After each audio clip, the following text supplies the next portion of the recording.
Scott retiring. Yeah, he told me that a while back. Oh, he did? Wow. Yeah, we're gonna miss him. Yeah. Look and see. Let's look tomorrow morning and see. I'll look when I'm done. You know, the funny thing is, And if it looks like it's a city manager thing, I found out he had wife and kid here, and all this time I Yeah. can't imagine you did do that prior. but, all right, well, y'all ready? Come on. no worries.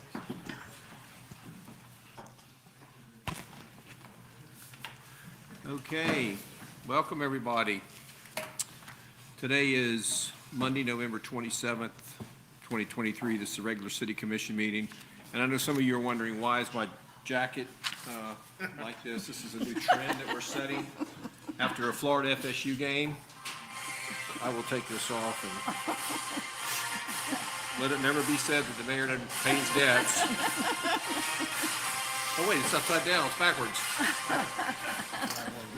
We pay our debts, so. In spite of the referees, which we all have to beat every year, just like we have to beat FSU, and then we have to beat the umps, but you know, that's the way, we know that going in, so. Good game, Ryan. All right, back to business. Roll call, please. Deputy City Clerk.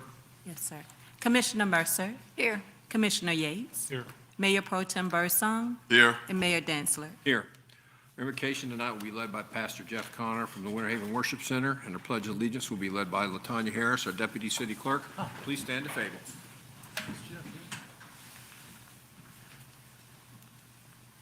I don't see Pastor Connor. Well, Chaplain Barry, we have one of our chaplains from the okay. police department, Pitch hit for us. Thank you. pinch hitter. Heavenly Father, we thank you for tonight. We thank you for this gathering. We ask that you just bless all the leadership that is here represented, all those in the audience, and all the conversation that takes place here. May the goodwill and the benefit and the business of this city be upheld high, and may you be honored in all of its conversations and all that is done here. And we give you the honor and you the glory tonight. Thank you for the men and women that serve well. In your mighty name, amen. Amen. Amen.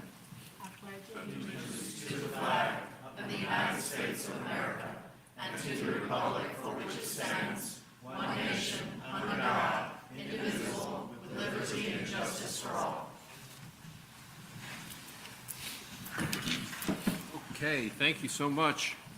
We have no presentations tonight. We have no developments and notes. Commissioners, you have the minutes from the September 20th, 2023 City Commission Agenda Review Session. Mr. Mayor, Yes. motion to approve minutes, September 20th, 23, City Commission meeting. Thank you. I have a motion to approve the minutes. I'll close the City Commission meeting, open a public hearing. Anybody from the public want to speak about these minutes, please do so at this time. Seeing none, I'll close the public hearing, reopen the City Commission meeting. All those in favor of the motion indicate by saying aye. Aye. Opposed, like sign, motion passes. Comments from the audience, we had one person sign up. Everybody's welcome to speak. Jesse Skubna, you come forward, you have 5 minutes. Give us your name and address, you have 5 minutes. Good evening, Mayor, Commissioners. My name is Jessie Skubna, 118 3rd Street Southwest.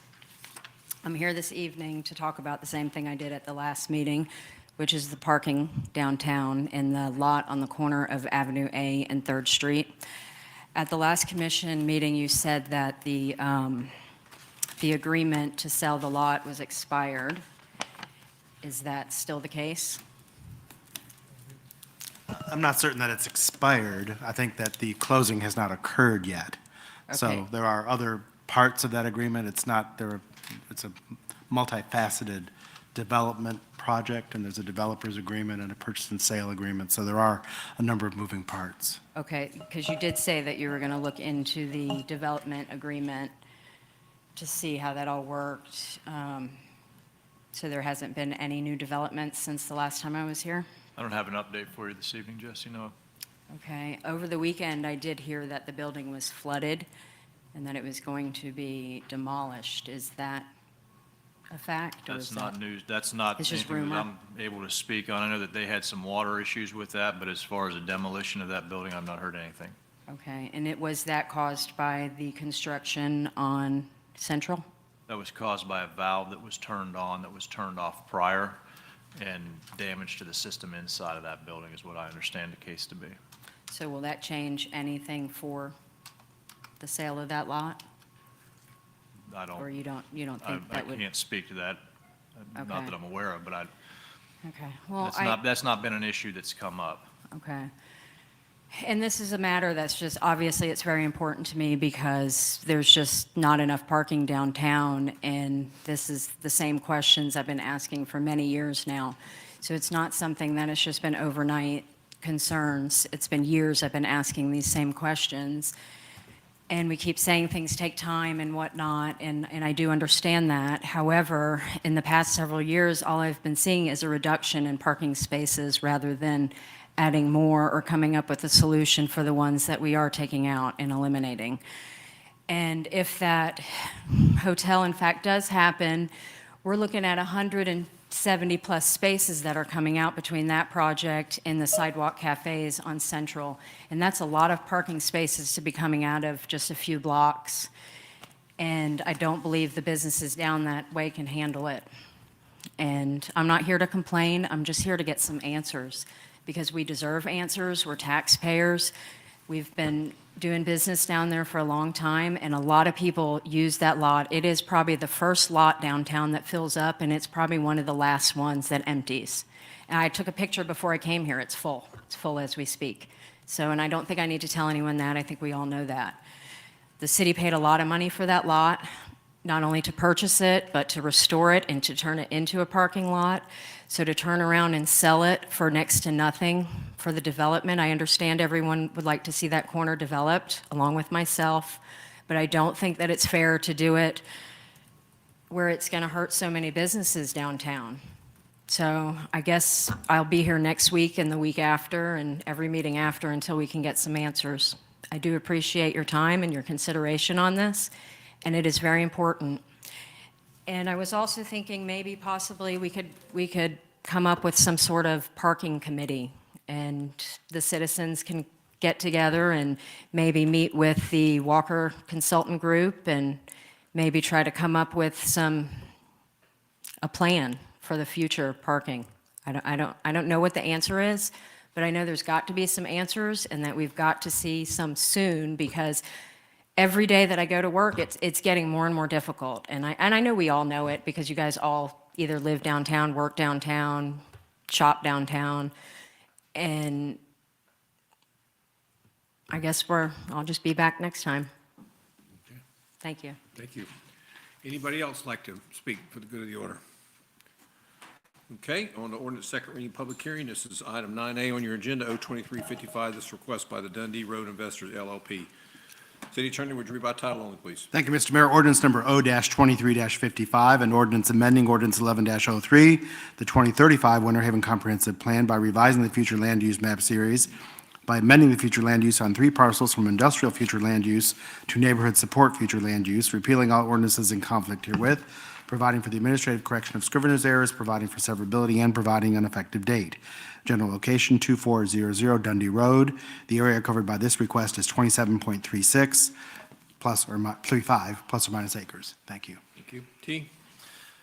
Honorable Mayor and Commissioners, Dundee Road Investors LLP is requesting to amend the 2035 future land use map from industrial future land use to neighborhood suburban future land use, and to rezone 1 parcel from industrial light I-1 zoning district to commercial highway C3 zoning district, and 2 parcels from commercial heavy C4 zoning to commercial highway C3 zoning district.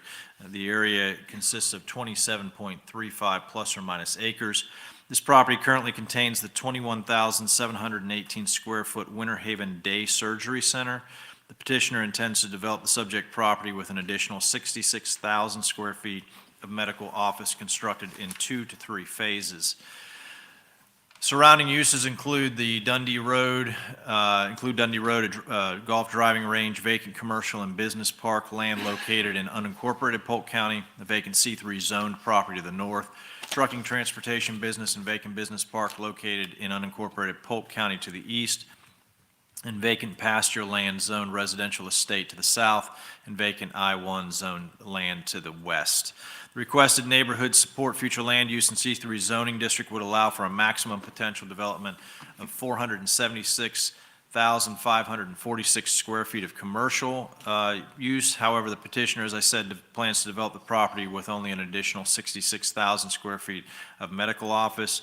Based upon that and the information contained within your fact sheet, supporting water, sewer, and transportation infrastructure contains sufficient capacity to support these requests. However, final concurrency determination will be made at the time the property receives site plan approval and is developed.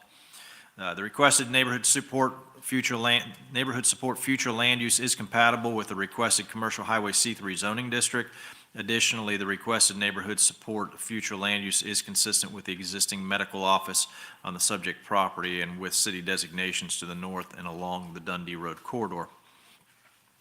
When viewed as a whole, the Dundee Road corridor consists of a mixture of uses ranging from residential, agricultural, commercial, and light industrial. Based upon the developed uses and continual change in this corridor to add more residential in the area, the requested neighborhood support future land use in C3 zoning district is consistent with this pattern. Planning Commission heard this October 3rd and voted to recommend approval of these requests. No members of the public spoke. And staff is recommending the City Commission approve ordinance 023-55. Thank you. Thank you, T. Commissioners?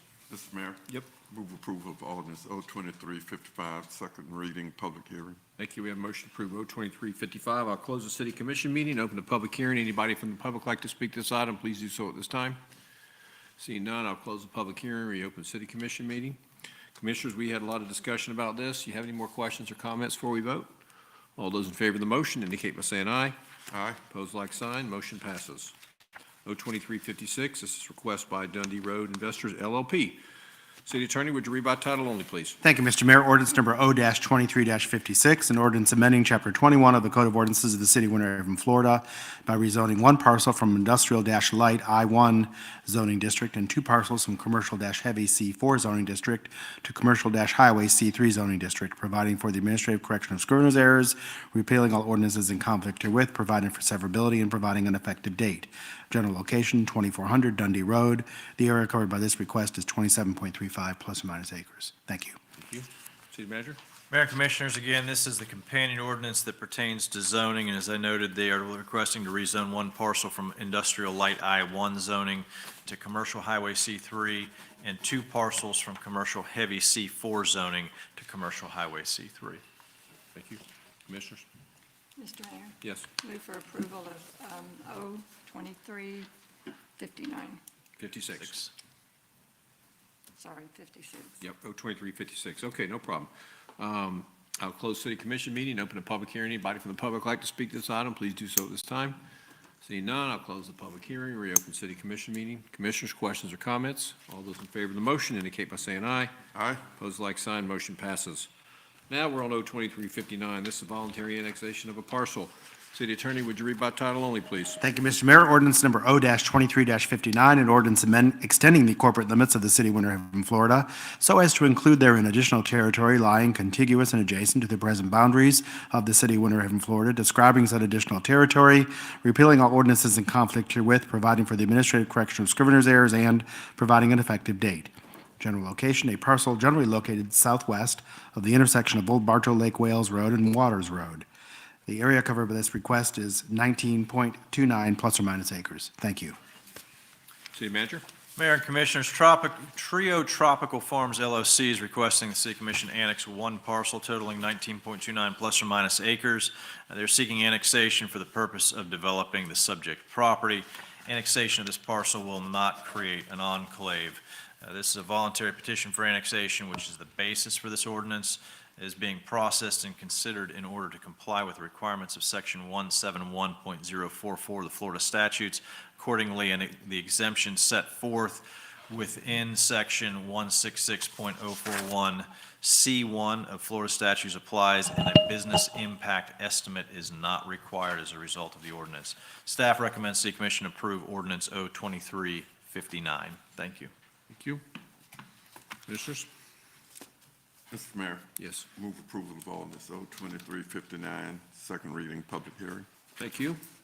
I'll close city commission meeting, open a public hearing. Anybody from the public like to speak to this item, please do so at this time. Seeing none, I'll close the public hearing and reopen city commission meeting. Commissioners, any questions or comments? All those in favor of the motion indicate by saying aye. Aye. Those like sign, motion passes. Commissioners, we have a consent agenda in front of us. Mr. Mayor, Yep. move approval of the consent agenda in its entirety. Thank you. We have a motion to approve the consent agenda in its entirety. I'll close the city commission meeting, open the public hearing. Anybody from the public like to speak to this item, please do so at that time. See none, I'll come back to I'll close the public hearing, reopen city commission meeting. I had a couple of questions, T, on a couple of these before we vote. Certainly. Item 10C, couple of budget concerns. Let me pull that up here.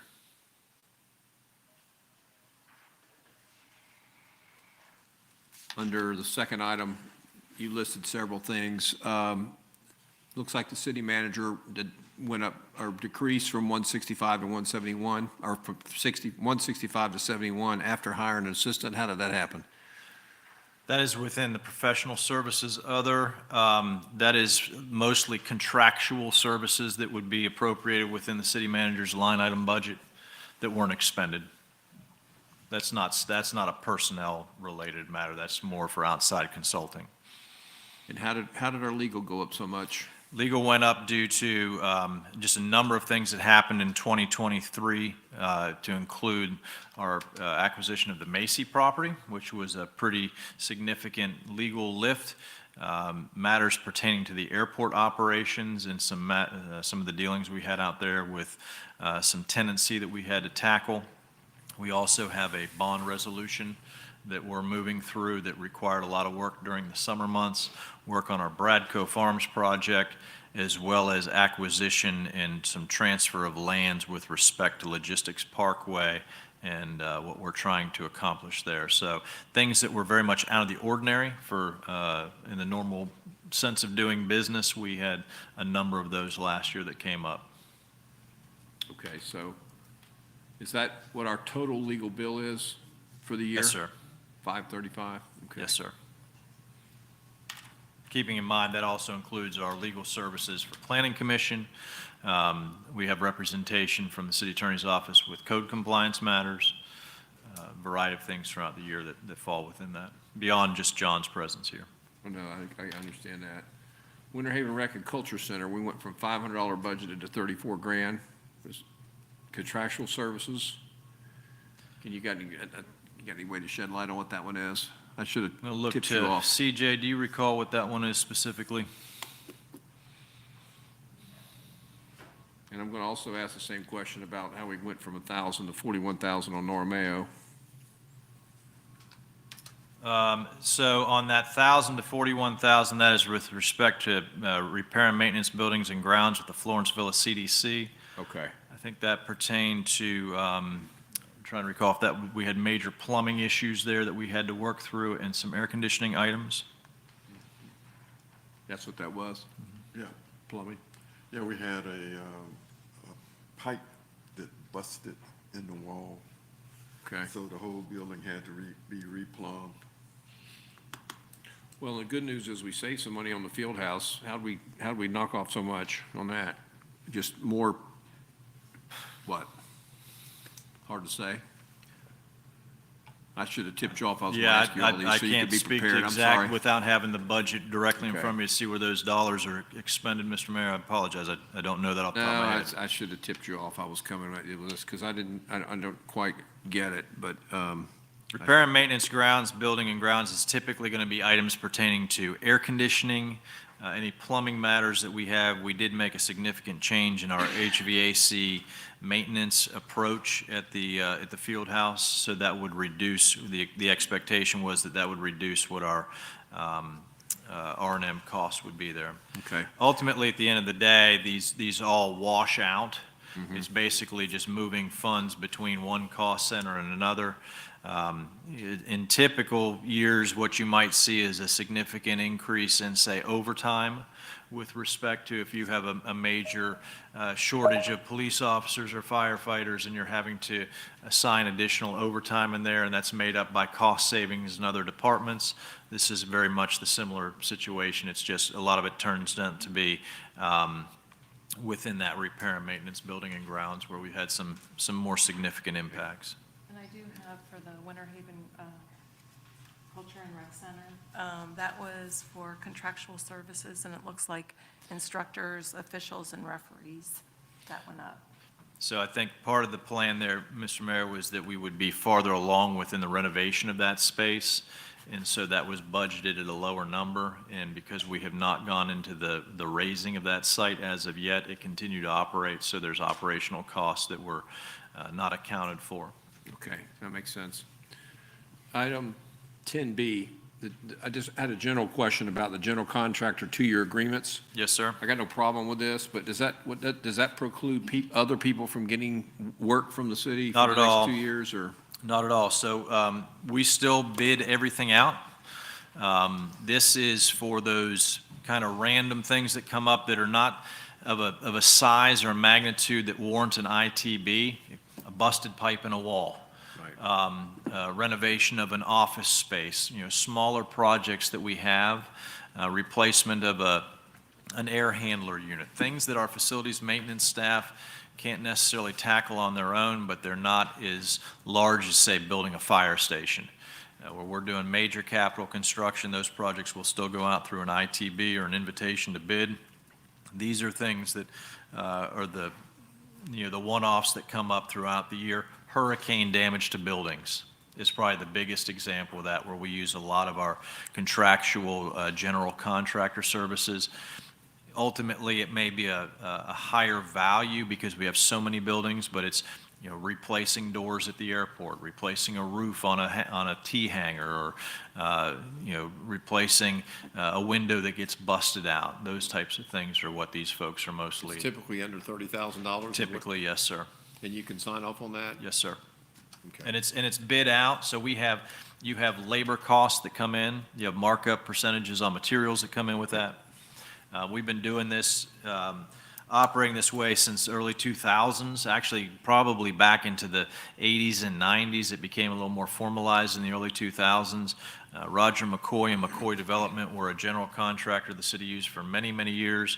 And for the longest time, we only ever had one. Here Right. we have, I believe, 5 that will come on board, which when we have, like I said, you have something big like a hurricane, that's significant resources to be able to depend on.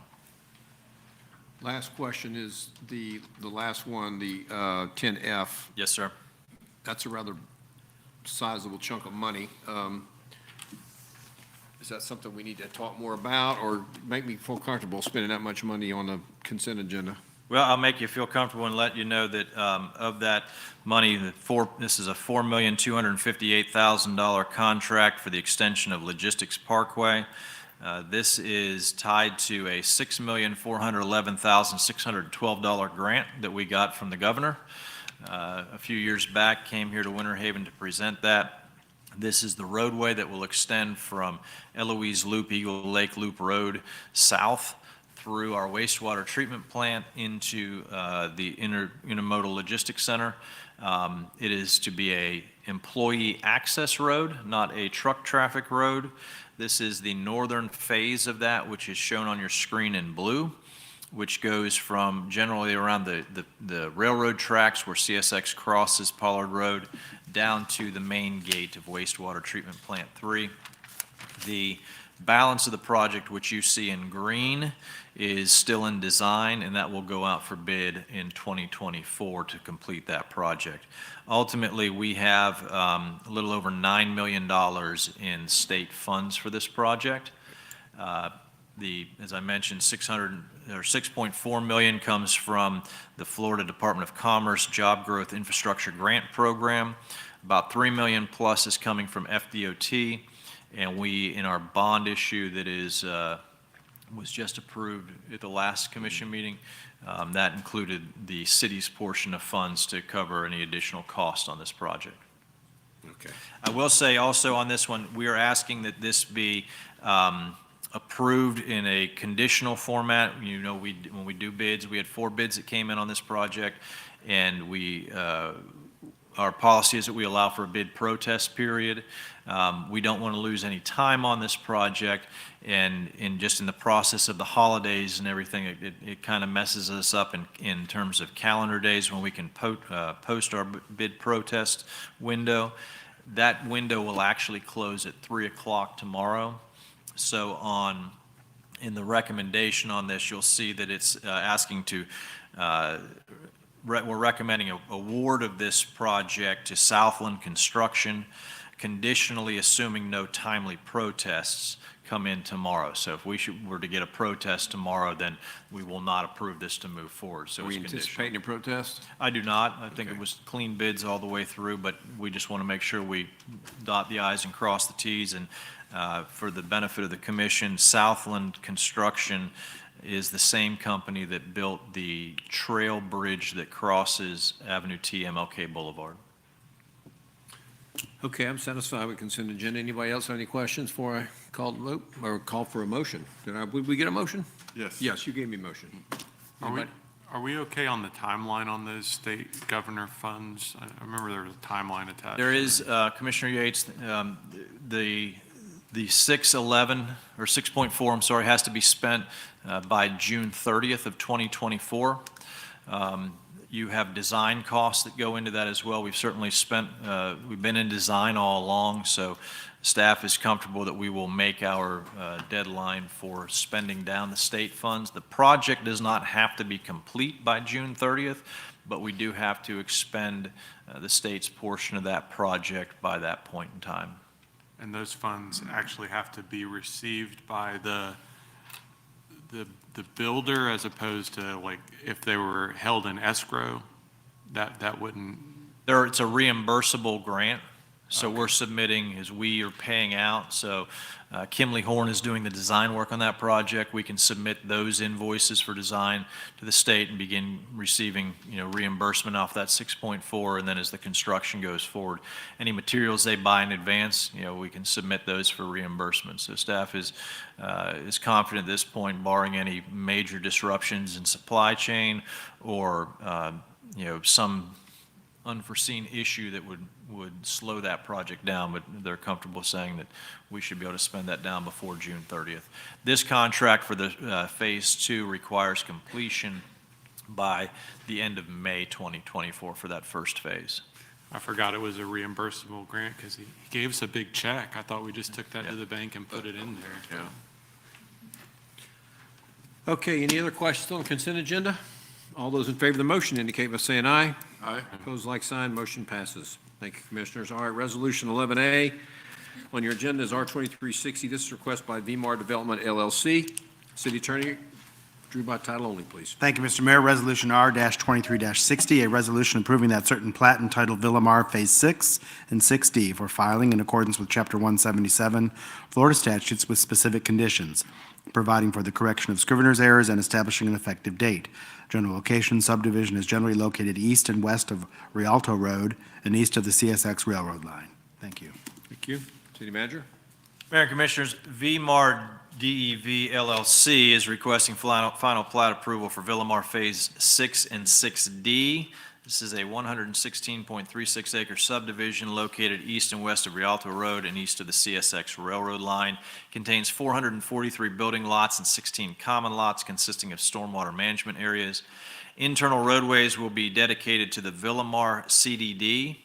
All water reuse and sewer utilities will be owned and maintained by the city, while all drainage, conveyances, internal roadways, and street lighting will be maintained by the CDD. Rialto Road and its associated street lighting will be, however, maintained by the city.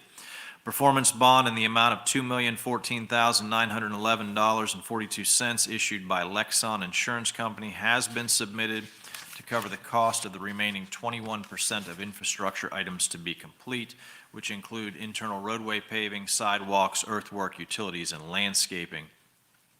Villamar Phase 6 was developed according to the requirements contained in PUD Ordinance O-2172. All lots meet the minimum requirements established by this ordinance. Using an estimated taxable value of $250,000 per lot, this subdivision will have an estimated value of $110 million and will generate approximately $729,843 per year in city ad valorem revenues at the anticipated millage rate of 6.59. Additional revenues will be received through the provision of city services and taxes on utilities. Proposed subdivision is consistent with the comprehensive plan and all requirements of Chapter 177 Florida statutes for the platting of land. Staff recommends commission approve R 23-60. All right, that's a big one. Questions, comments, commissioners, anybody? Yes, Question. Tracy? Is this going to all be built at one time? I mean, are they going to do it in phases? Or do we know? Sean, can you answer that? They'll build this out as, they issue permits in each of these two phases. It was originally two phases. They combined it into one, but they'll go through these lots over the next year and a half or so. That's what you anticipate, a year and a half? Yeah, roughly. Okay, wow, that's a lot, that's quick. All right, The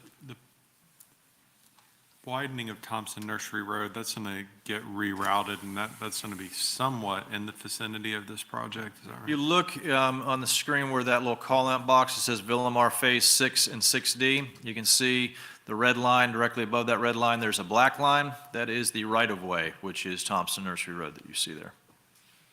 And so the main flow of traffic, once this all gets done, is anticipated, that'll all flow out onto Thompson Nursery Road. And at this point, back to the, I'll say, east-northeast, until such time that Thompson Nursery Road is extended across the railroad tracks and out to the west towards Rifle Range Road. I will say they're working on Thompson Nursery Road now.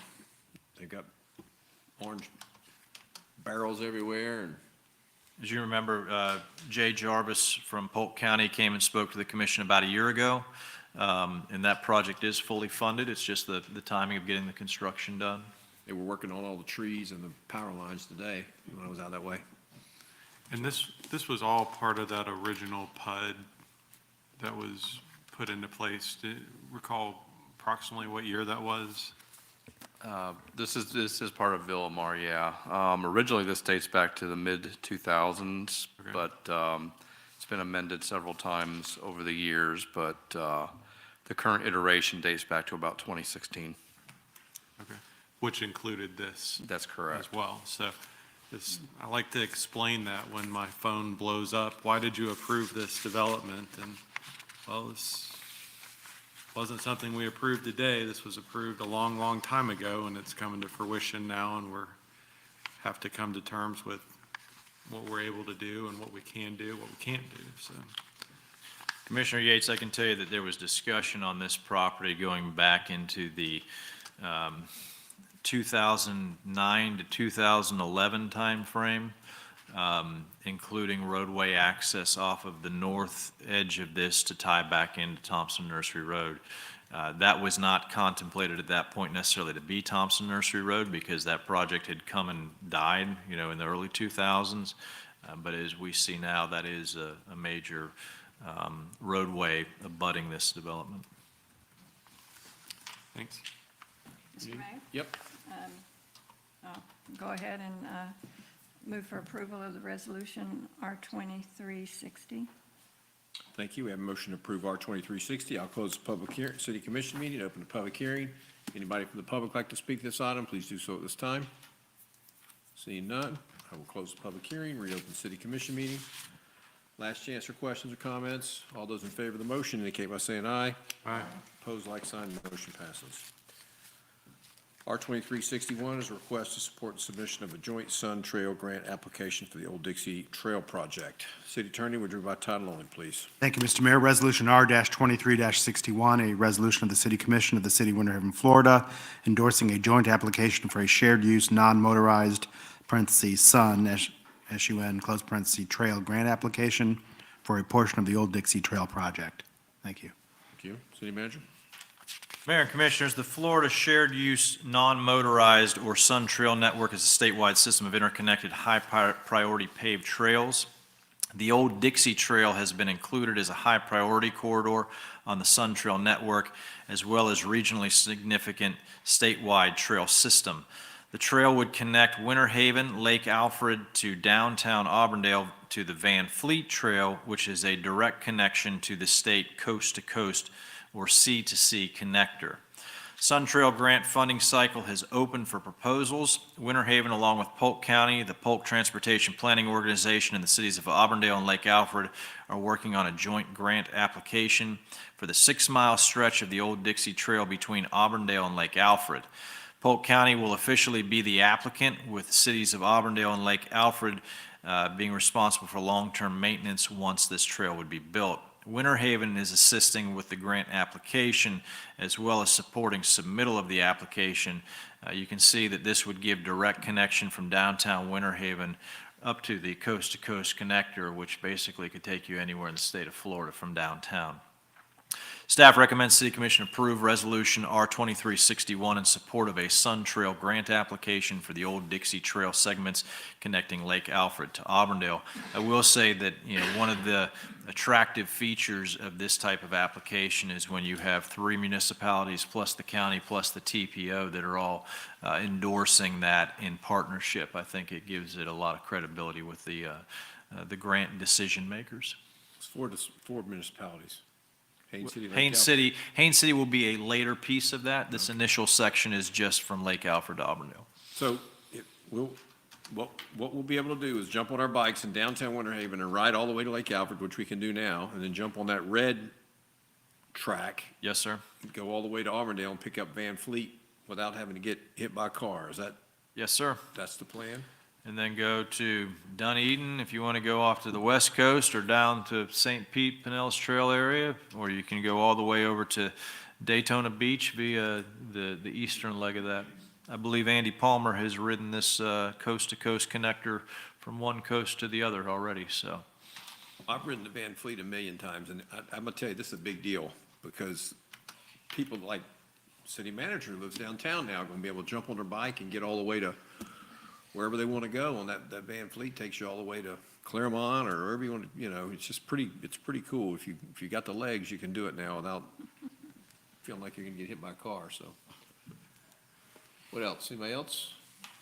Want to make a motion? Mr. Mayor, Yes. I'll make a move for approval of Resolution R2361. Thank you. We have a motion to approve R2361. I'll close the city commission meeting and open the public hearing. Anybody from the public like to speak to this item, please do so at this time. Seeing none, I'll close the public hearing and reopen the city commission meeting. Final questions or comments? All those in favor of the motion indicate by saying aye. Aye. Opposed, like sign. Motion passes. 11C on your agenda is R2362, resolution of appointment of Elizabeth Davis to the Affordable Housing Advisory Committee. City Attorney, would you read by title only, please? Thank you, Mr. Mayor. We'll do so. 11C. A resolution R 23-62, a resolution of the City Commission of the City of Winter Haven, Florida, appointing a member to the Affordable Housing Advisory Committee and providing for an effective date. Thank you. City Manager? Mayor and Commissioners, Ordinance 01714 established the Affordable Housing Advisory Committee membership criteria in accordance with Florida Statutes 420.9076. That ordinance requires the committee consists of at least 8, but no more than 11 committee members, consisting of 1 representative from at least 6 of the categories noted within your fact sheet. One of those categories is a citizen who actively serves on the local planning agency pursuant to Florida Statute 163.3174. Rick Hemingway has been the designated Winter Haven Planning Commission representative since March of 2017. Earlier this fall, Mr. Hemingway submitted his resignation from the Planning Commission, which also leaves his seat on the AHAC vacant. At their November 6, 2023 regular meeting, the Planning Commission approved Elizabeth Davis to fill the seat on the AHAC as vacated by Mr. Hemingway. Staff recommends the City Commission approve Resolution R2362 appointing Elizabeth Davis to the Affordable Housing Advisory Committee as the representative from the Winter Haven Planning Commission. Thank you. Mr. Mayor, Yes. motion to approve Resolution R-23-62. Thank you. close city commission meeting, open a public hearing. Anybody from the public want to speak to this item, please do so at this time. Seeing none, I'll close the public hearing, reopen city commission meeting. Commissioners, any questions or comments? T, do you know how often this AHAC meets?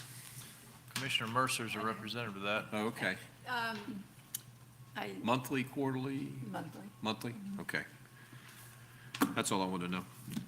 All right, all those in favor of the motion indicate by saying aye. Aye. Opposed, like sign, motion passes. Ordinance first reading, O-2360, administrative request to amend the Winter Haven Code of Ordinance. City Attorney, would you read by title only, please? Thank you, Mr. Mayor. Ordinance number O-23-60, an ordinance amending the Winter Haven Code of Ordinances, Chapter 21, Article Roman numeral 2, Division 2, Sections 21-34 through 21-51, for the purpose of updating language for consistency with the adopted 2035 Winter Haven Comprehensive Plan, providing for repeal of conflicting ordinances, providing severability, providing for codification, providing for the administrative correction of scrivener's errors, and providing an effective date. Thank you. Thank you. City Manager. Mayor and Commissioners, Chapter 21, Article 2, Division 2 establishes the city's zoning districts and the permissible future land use classifications, residential densities, and the development intensities for each zoning district. With the recent adoption of the 2035 Winter Haven Comprehensive Plan, many of the future land use designations were renamed. New residential densities and development intensities were established. Purpose of this request is to update the city's code of ordinances for consistency with the adopted 2035 Comprehensive Plan. There is no direct financial impact with this request. This is an ordinance pertaining to the amendment of the city's land development regulations, which is enacted to implement requirements contained in Florida statutes and in accordance with Chapter 2023-309 Laws of Florida, ordinances implementing Part 2, Chapter 163 Florida statutes are exempt from providing the business impact estimates. Planning Commission at their November 6, 2023 regular meeting voted to recommend approval. No members of the public spoke. Staff recommends City Commission approve ordinance O-2360 for placement on second reading. Commissioners, any questions or comments of staff before we move on? Okay, we'll take this up on 1211. O-2361, request by Champions Church to amend a PUD. City Attorney, would you read by title only, please? Thank you, Mr. Mayor. Ordinance number O-23-61, an ordinance amending Chapter 21 of the Code of Ordinances of the City of Winter Haven, Florida by amending Plan Unit Development Ordinance O-89-33, rezoning a portion of a parcel from Commercial-Highway C3 zoning district to Plan Unit Development PUD zoning district, providing for administrative correction of scrivener's errors, repealing all ordinances in conflict herewith, providing for severability, and providing an effective date. General location, 1801 Havendale Boulevard. The area covered by this request is 22.3 plus or minus acres. Thank you. Thank you. City Manager. Mayor and Commissioners, this one is a little more complicated. This is Champions Church, Inc., requesting the city amend a PUD O-8933, so several years old, to rezone a portion of a parcel from Commercial Highway Zoning District to PUD Zoning District. This includes 22.3 plus or minus acres, which consists of the 18,000 square foot Champions Church, the paved and unpaved parking facilities, an accessory church building, a 135-foot communication tower and its supporting equipment, and a temporary City of Winter Haven fire station, as well as some vacant land. The original PUD 8933 was adopted September 25th, 1989, and allowed for 6-story residential buildings north of the existing church building along Lake Hartridge. The maximum density is established by the underlying residential future or urban future land use, and based upon the acreage assigned to that land use, the portion of the property covered by the PUD, 648 residential units could be developed. Per condition E of the PUD, construction of the residential uses had to commence by March 25th of 1991, or 18 months after the PUD's adoption. The remaining 3.8 acres of the subject property are designated as neighborhood support future land use with Commercial Highway C3 zoning, and based on the current C3 zoning, an additional 76 units, residential units, and 55,757 square feet of commercial space could be developed.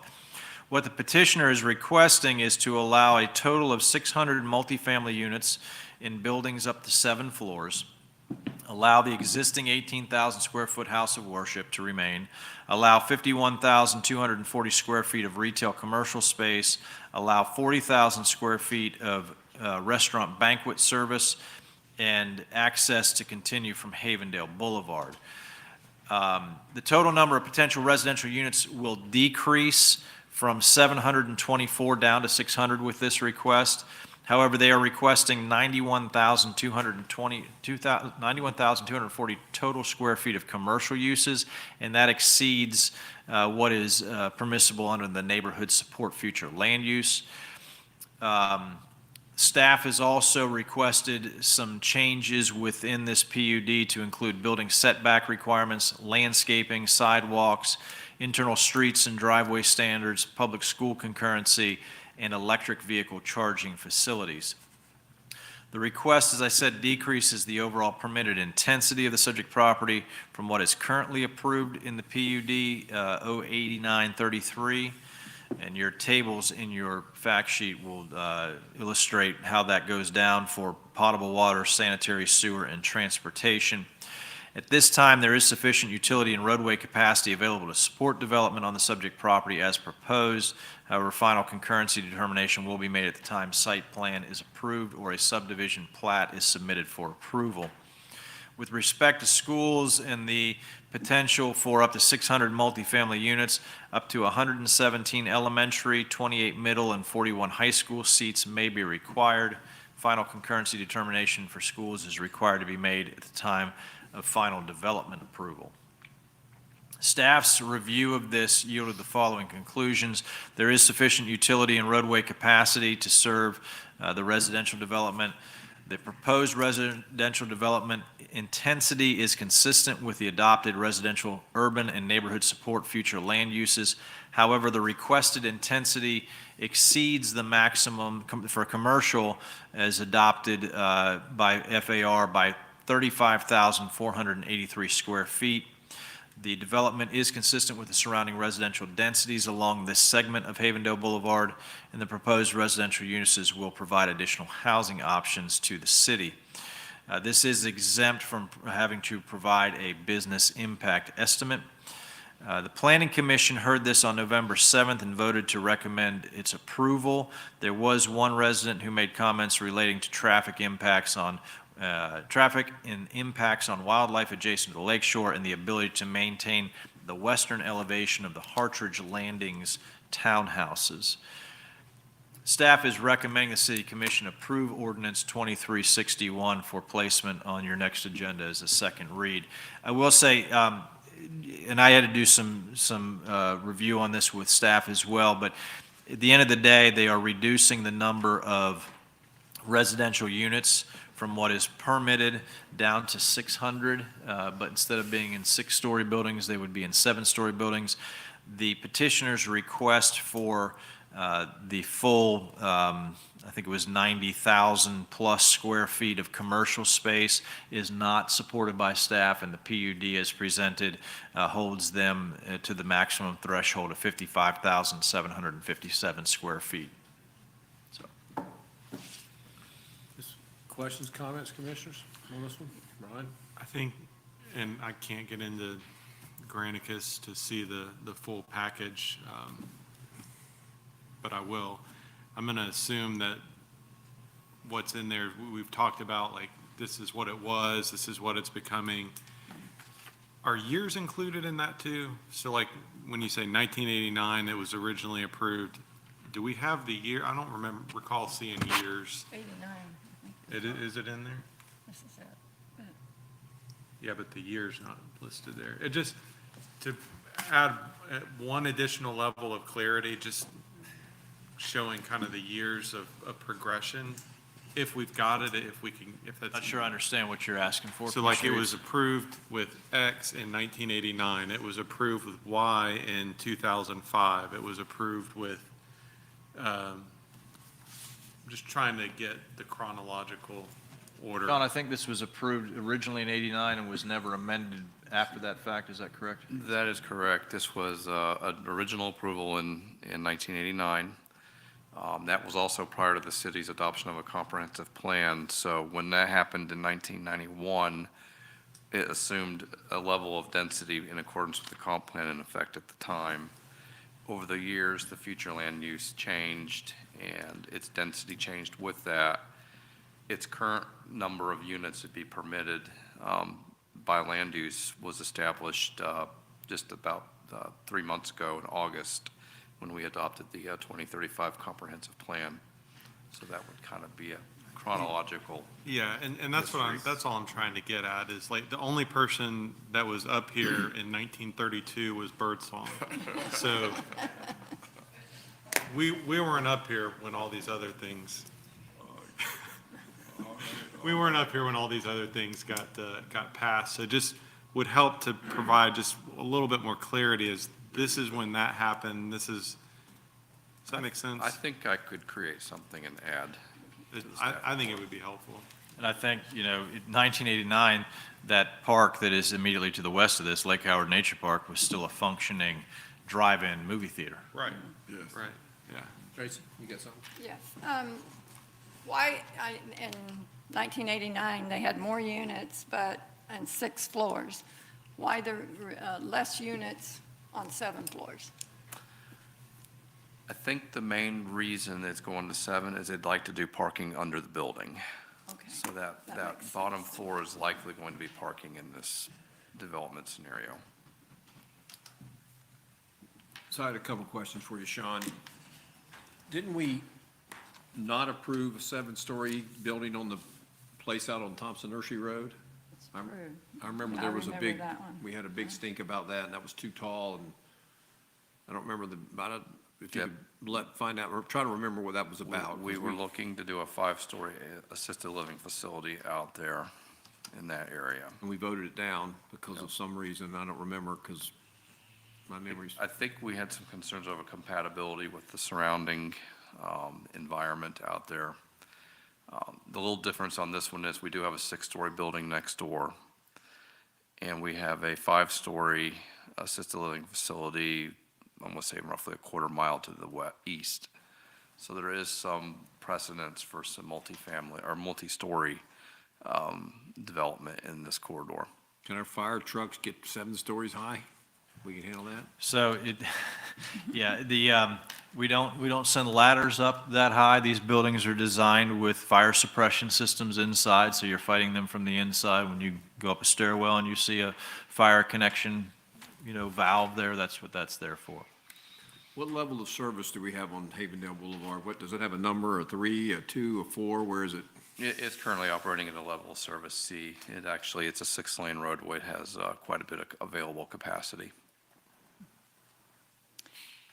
And what about the stuff that's like, there's a water tower, a cell tower, and there's some other buildings, are those gonna have to come down, or? It is my understanding that all the existing main church building will stay. The cell tower will obviously be staying as well. I'm unsure if the accessory church buildings will be remaining or not. That would be something that the applicant would have to speak to, but I believe the intent is to take those accessory buildings down to build the residential. Is this coming up now because they're of a time constraint? It's been 15 years, is it a use it or lose it kind of thing? They're doing this, or they really want to try to do this development? I mean, this is going to be expensive. I mean, this is a big one. I think it's just an overall trend in the community that there's a need for housing, and they're trying to meet some of that need for additional housing needs in the city. Multifamily is one of those components that has been a hot market of late. And I But there's not a developer that's teamed up with them that's got a big name, like Lennar or somebody like that. They do have I'm not going to say necessarily a Lennar type, but they do have a development partner that they're working with. Mr. Mayor, I believe the petitioners may be here this evening if you Okay. have specific questions What- on their pattern. What assurances do we have about water quality and runoff if all this gets paved and, Lake Hartridge is suffering now, if memory serves? Isn't that the one that has all the weeds in it, MJ, that's so bad, or all those weeds that somebody was complaining about? So there's not a lot of vegetative diversity in Lake Hartridge, has been the challenge traditionally, but it has improved pretty significantly over the last 7 or 8 years.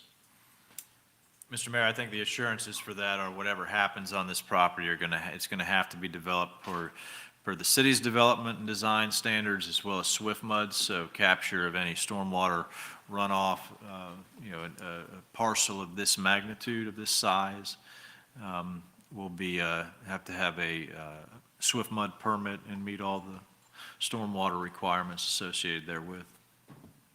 Are they going to want any more traffic lights that you know of to slow things down, or what's your feelings on that? Well, first of all, FDOT would dictate the warrants for a signal on Havendale Boulevard. 600 units, it's probably a little iffy if there'd be a signal or not. I think it would depend on a traffic study, to be honest. So if we approve this, it's years away before anything happens, or what, I mean, I'm trying to figure out how did they ever talk about workforce housing, or is it just, did that ever come up? That conversation did not come up, no. Okay. Anybody else got any other questions? Okay. On to the next one. O2362, administrative request to amend a PUD ordinance O2045. City Attorney, title only, please. Thank you, Mr. Mayor. Ordinance number O-23-62, an ordinance amending Chapter 21 of the Code of Ordinances of the City of Winter Haven, Florida, to amend Planning and Development Ordinance O-20-45, providing for administrative correction of scrivener's errors, repealing all ordinances in conflict herewith, providing for severability, and providing an effective date. General location, 13 parcels generally located east and west of Logistics Parkway, approximately 1,300 feet north of Old Bartow Lake Wales Road. The area covered by this request is 932 plus or minus acres. Thank you. Thank you. City Manager? Mayor and Commissioners, this is again, a pretty unique one. This is staff's request of the city to amend PUD Ordinance O20-45. Applies to 932 plus or minus acres on 13 parcels. This original PUD was adopted in 2012 and amended in 2020. The signage requirements have remained the same since the 2012 adoption. However, as this once dormant industrial site shifts to a state-of-the-art manufacturing development, staff realizes the limitations on signage are not compatible with the development of this site. So this is an amendment strictly tied to signage within the ILC. It increases the number of monument signs from 1 per parcel to 1 per driveway cut, with a minimum 200-foot separation between those signs. It increases the monument maximum sign copy area from 72 to 150 square feet and maximum height from 10 to 15 feet. Removes the limitation on how many building sides a wall sign can be placed on each building, and increases the total building signage square footage from 300 to 600 square feet. No other changes are proposed within this PUD. As I said, it only pertains to signage for the ILC. The requested amendments to the PUD are consistent with the industrial future land use and other goals, objectives, and policies contained within the 2035 Winter Haven Comprehensive Plan. Based upon a review of this, the following conclusions have been reached. That original PUD covering this property was approved in 2012. The established signage requirements are incompatible with the magnitude of the development existing, currently under construction, and proposed on the site. Minor revisions to the signage requirements allows for appropriate and compatible signage on each site to better identify buildings and direct truck and vehicular traffic. There's no direct financial impact to the city with this request. This is exempt from providing a business impact estimate. Planning Commission heard this November 6th and voted to recommend approval. There was one member of the public who spoke with questions regarding the development of the entire site. Staff recommends the commission approve ordinance O2362 and place it on your next agenda for second reading. Okay. Any questions of staff, commissioners? All right, O2363, this is amending ordinance O2267, request by the funds for the fiscal year ending September 30th, 2023. City Attorney, would you read by title only, please? Thank you, Mr. Mayor. Ordinance number O-23-63, an ordinance amending ordinance number O-22-67, appropriation of funds for defraying the expenses of the municipal government of the city of Winter Haven for the fiscal year commencing October 1, 2022, providing an effective date. Thank you. Thank you. City Manager? Mayor and Commissioners, per Florida statutes, the governing body of a municipality may amend the budget any time within the fiscal year or within 60 days following the end of the fiscal year. The ordinance adopting the annual budget allows the budget to be amended by ordinance, provided that a corresponding funding source supports any additional expense. Ordinance 2363 appropriates insurance proceeds received due to Hurricane Ian, interest income due to favorable interest rates that we experienced in the past calendar year, fiscal year, franchise fee revenue due to new utility rates effective January 1, 2023, and make certain changes in the budget for fiscal year ending September 30th, 2023. This ordinance appropriates additional proceeds of $3,478,625 to the general fund, with an offset of $359,000 for hurricane expenses. So we're recommending that this be moved to second reading. This is money that is not anticipated within the calendar year. We don't know that we're going to get FEMA reimbursement on hurricane matters, which we did. We do not, as I told you during budget season, we budget very conservatively when it comes to interest rates. Interest rates were very favorable this year, so there is additional revenues that came in. And as we said also with respect to some of our utility fees and the franchise fee revenue that comes off of that. So, and CJ, I don't know if you want to add anything further to that, but this is money that will basically add to the general fund. We'll know what our general fund balance is for fiscal year '23 in a few weeks. We close out our books this week is the last that we can really process anything for a 2023 fiscal year purchase. And so, per our policy, what is above that 30% target will move into the construction fund for contingency dollars towards capital projects. Did our insurance go up by $359,000? Is that what? No, those would be normal deductible costs that we would have incurred as a result of that. Our insurance actually went up by about $800 and some odd thousand this year. Yep. But that would have been deductibles that would have been paid out or things that were not covered through a FEMA reimbursement. I'm just curious, what was the principal for the generated $1,209,000? So interest, it's currently about 5.4%, Oh, okay. our current interest income. That's the rate with the SBA. Good. That's it. Okay, we'll take this up again on 12/11, unless there's any more questions, commissioners. All right, we have no new business. City Commission liaison reports. Mayor Pro Tem Birdsong, would you like to start? Yes, I'll start. I only had one thing, and that was our water cooperative meeting, and we're sort of in a holding pattern, just waiting for January for them to come up with our business plan and get some more projections as to how much the water is going to cost us. It's going up. It's going up. Commissioner Yates.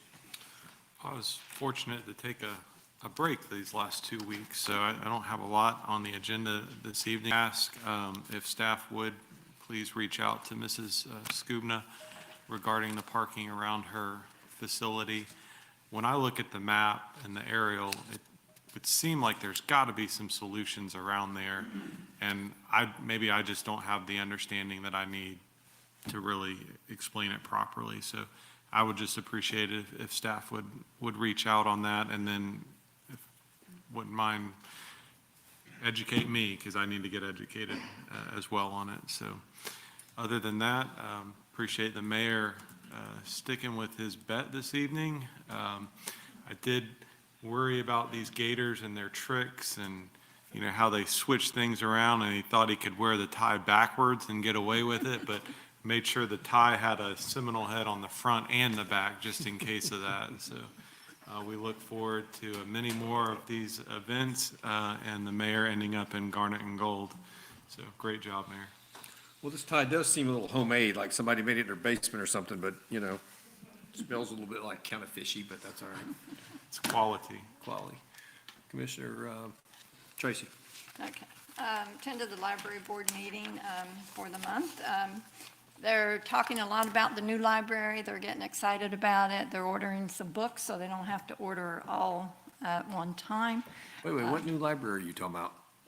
The Winter Haven Recreation and yeah. Culture Oh, Center. okay, all right, Yeah. sorry.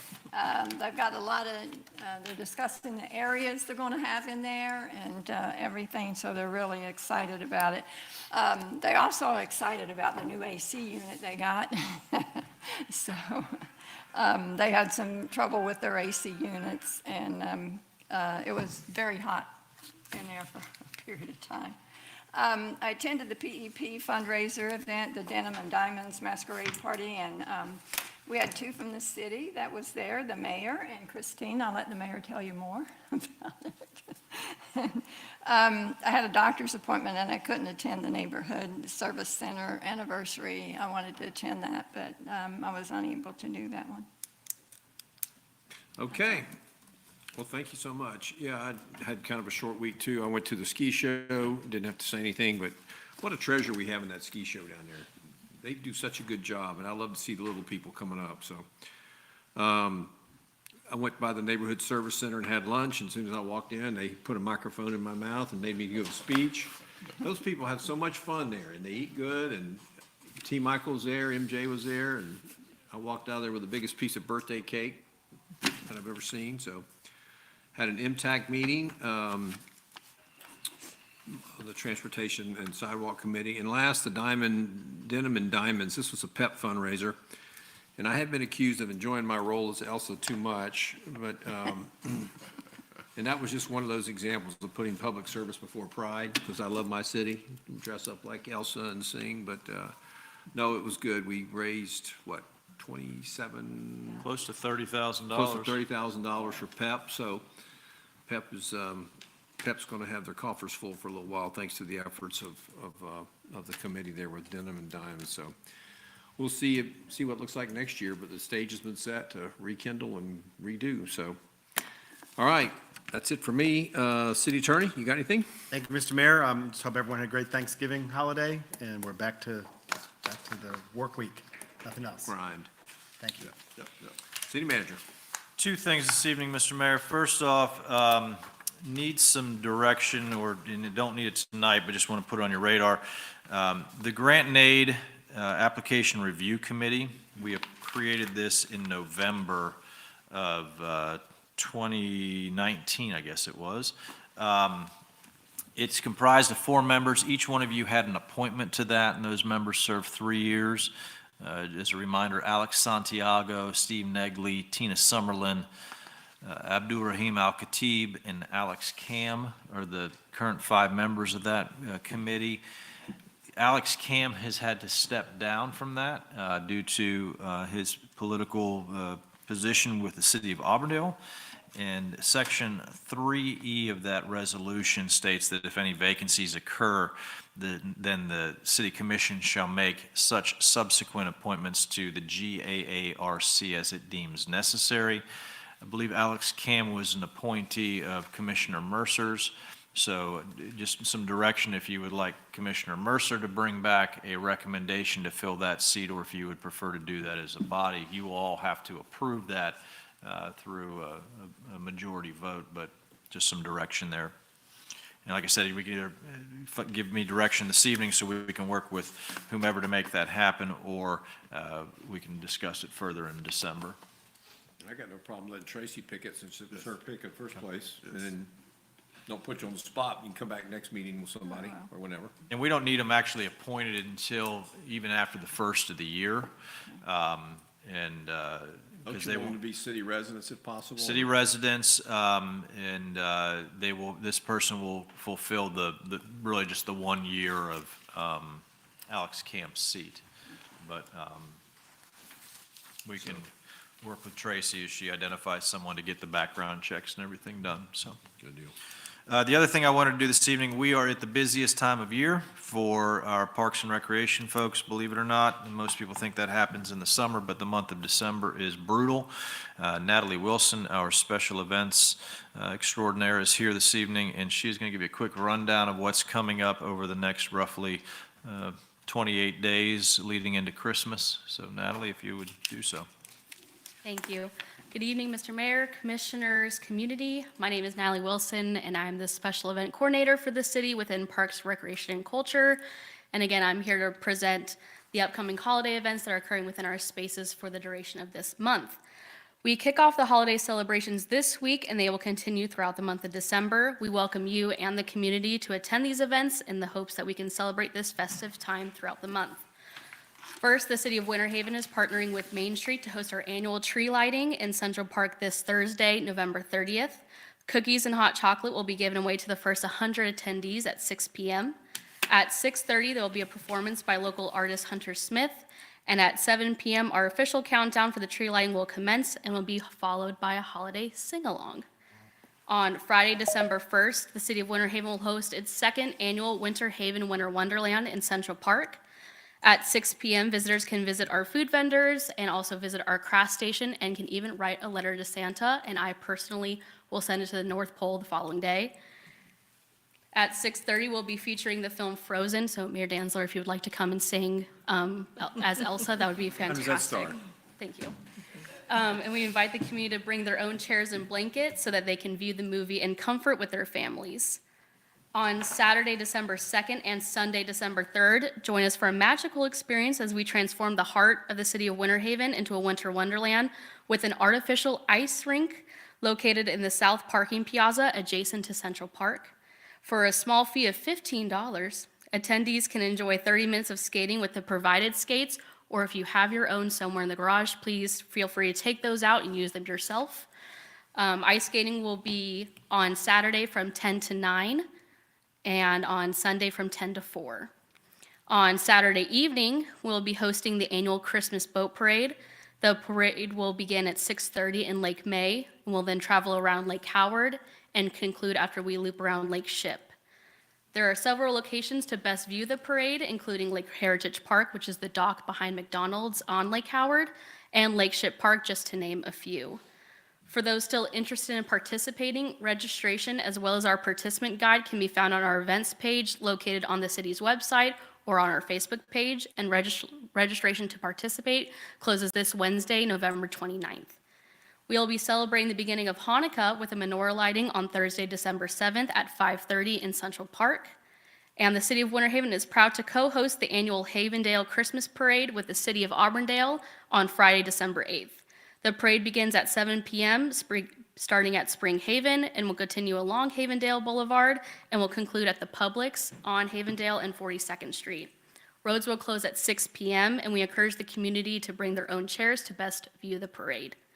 For events occurring downtown, we encourage the community to utilize the on-street parking available surrounding Central Park, the downtown parking garage, and the parking plazas adjacent to the Winter Haven Library and Magnolia Park.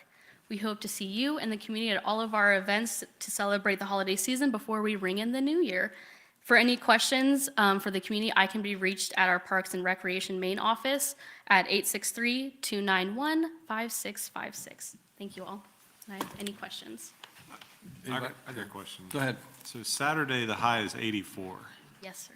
How does that work? You know, maybe a light jacket if you get cold, but it will be. That's Florida for you. Not about what I'm wearing, what's going on your feet when you're gonna go ice skating. So, go ahead. So this is a, as I understand it, Commissioner Yates, this is a, like a Lexan surface versus actual frozen ice. So Okay. it is a Lexan simulated ice skating rink surface. Plastic, yeah. Don't know what you don't know, So I guess. something we always talk about every year, we always forget with the parade, is there any way that we can order some beads or something to throw out to the kids? We'll throw in some money, but you know, we always want to throw out, you know, Auburndale always has beads and stuff. I don't know that you're allowed to throw from the parade units. You would How have does to Auburndale walk. do it? Those guys do it. We've asked that people not throw anything from their floats, as we just don't want children to run up and be distracted by getting all the things and have something happen. So, but we Kill all are the welcoming fun. any walkers to hand beads to anyone that's viewing the parade from the side. My goodness. You're the mayor. Change the I rules. can remember as a kid, we used to chase around a Wonder truck and get little blows of Wonder Bread thrown at us. but that was in the 60s, so it goes way back. Used to drive up behind the mosquito truck too, Yeah, didn't we? right around the mosquito traps. That's why we have a twitch once in a while. All right, what else? Mr. Mayor, the only other thing I'll remind everybody is that our December 11th City Commission meeting will be held across the street at Normeo Hall.